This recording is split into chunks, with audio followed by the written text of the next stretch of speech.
பெரிய சைஸான மீன் பாருங்க பாருங்க, நல்ல சைஸான மீன். நல்ல சைஸான மீனா மாட்டிக்கிட்டு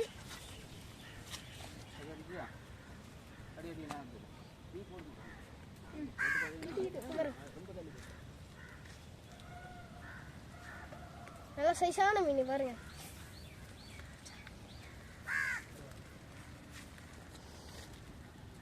இதை கச்சா வலைக்குள்ள போட்டு வச்சிருவாங்க.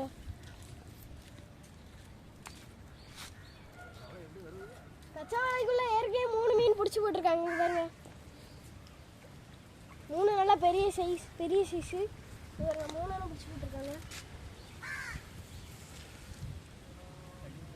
3 நல்லா பெரிய சைஸா பிடிச்சி போட்டிருக்காங்க.